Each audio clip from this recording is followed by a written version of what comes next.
My name is Claire Morgan, and at 33 years old, I discovered that the people I trusted most had already decided my life was worth less than the money required to save it.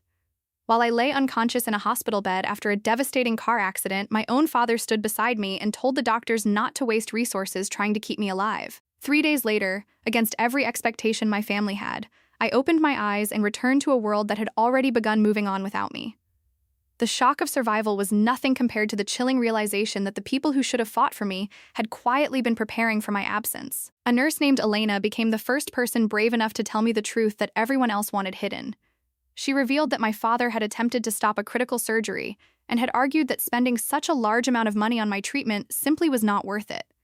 Those words settled inside me like ice because they explained every uncomfortable memory I had carried since childhood. I had always been treated like an obligation while my younger brother was treated like an investment, and now I finally understood that nothing had changed.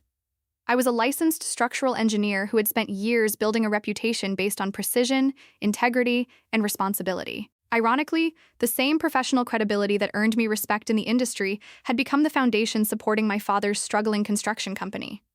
Years earlier, when his own professional license was lost after a major safety violation, he convinced me to become the official engineer connected to the firm's most important projects. He promised it would only be temporary, but temporary slowly turned into years while my name carried responsibilities that should never have belonged to me. After organizing every document, email, and permit record, I scheduled a meeting with an experienced attorney named Rebecca Hayes. She spent hours reviewing the evidence and eventually confirmed what I already suspected. This was no misunderstanding, but a serious case of fraud with potentially devastating consequences. Rebecca explained that I not only had the right to remove myself from every company project, but I also had a professional obligation to report the forged seal to the licensing authorities. For the first time since waking up in the hospital, I felt something stronger than anger. Certainty. A week later, my father visited my apartment and attempted to convince me that everything he had done was necessary to protect the company. He spoke about financial pressure, loans, and years of hard work, but not once did he offer a genuine apology for trying to deny me life-saving treatment. As he talked, I realized that he still viewed my survival as a complication rather than a blessing. Even now, he was focused on saving the business instead of repairing the damage he had caused to the daughter who nearly died because of his choices. That conversation removed any remaining doubt from my mind. I decided I would no longer sacrifice my future to protect people who had spent years treating my loyalty as something they were entitled to use whenever it benefited them. Together, Rebecca and I prepared a series of formal filings that would be delivered simultaneously to the licensing board, project owners, bonding companies, lenders, and regulatory agencies. Every statement was supported by evidence, dates, signatures, and records that could not be challenged. The timing mattered because my father was preparing a massive public ceremony to celebrate the completion of the company's most important development project. Local officials, investors, reporters, and business leaders had all been invited to witness what he believed would be his greatest success. On the morning of the event, the legal notices were delivered exactly as planned. Before the ceremony even began, regulators, lenders, and investigators were already reviewing documents, proving that critical project approvals had been obtained using a forged professional seal. I arrived quietly and stood near the back of the crowd while my father smiled for photographs and accepted congratulations. Watching him celebrate a victory built upon deception felt surreal, especially knowing that the truth had already begun moving through every office that mattered.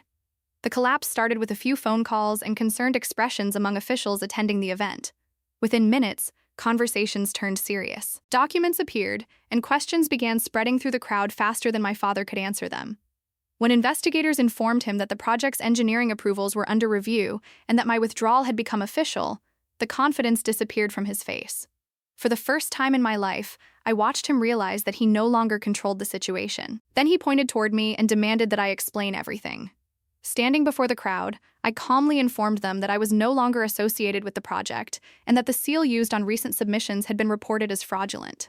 The silence that followed felt endless, as reporters wrote notes and officials exchanged glances. Years of manipulation, secrets, and false appearances were collapsing under the weight of a simple truth that could finally be spoken aloud.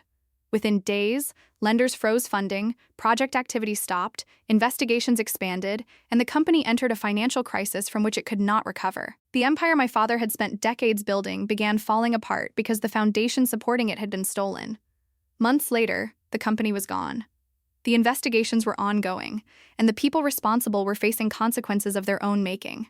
I focused instead on building my independent engineering firm and creating a future that belonged entirely to me. The greatest victory was not watching my father's business fail, but reclaiming ownership of my own name, career, and life.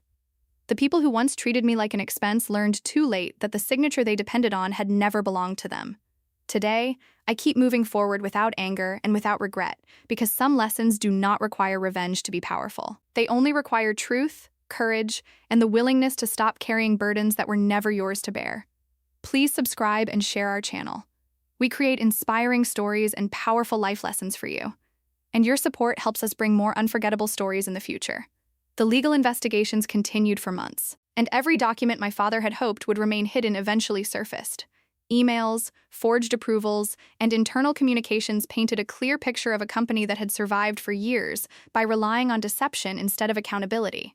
When the state board completed its review, several professional violations were confirmed. The findings permanently damaged my father's reputation, and many of the business relationships he had spent decades building disappeared almost overnight. Former clients began distancing themselves from anyone connected to the scandal because trust is difficult to earn and impossible to replace once lost. The same people who once praised my father as a respected businessman now questioned every success he had ever claimed. My mother struggled with the reality that appearances could no longer protect her from consequences. For years, she had measured people by what they could provide, but now she was forced to live with the cost of choices she had ignored and excuses she had accepted. Brett tried several times to rebuild a relationship with me, insisting that he never understood how serious everything had become. While I appreciated the effort, forgiveness and trust are not the same thing, and some damage cannot be undone by a simple apology. As for me, I poured my energy into my own engineering company and accepted projects that reflected my values. For the first time in my life, every success belonged entirely to me without family pressure, manipulation, or hidden expectations attached to it. The Brookstone Heights development was eventually completed by a new contractor under proper supervision and legal oversight. Watching the finished building stand safely and proudly reminded me why I became an engineer in the first place. One afternoon, I received a handwritten letter from Nurse Elena, the woman who had fought for me when I could not fight for myself. She wrote that seeing me rebuild my life had reminded her why she chose a profession dedicated to protecting people. I placed her letter beside the hospital wristband I still kept in my desk drawer. One represented the day someone tried to decide my future for me, while the other represented the person who refused to let that decision stand. Looking back, I realized that the greatest turning point was not waking up from the coma. The real turning point was recognizing my own worth after spending years allowing others to define it for me. My family believed I would remain silent because silence had always been easier for everyone except me. What they never understood was that quiet people are often the ones paying the closest attention to every promise, every lie, and every choice. The company collapsed, the investigations ended, and the public scandal eventually faded from the headlines. But the lesson remained. Anything built on dishonesty may stand for a while, yet sooner or later the truth arrives to test the foundation. Today I wake up each morning grateful, not because everything worked out perfectly, but because I finally own my life, my future, and my name. The people who once treated me like a cost learned too late that my value was never theirs to calculate.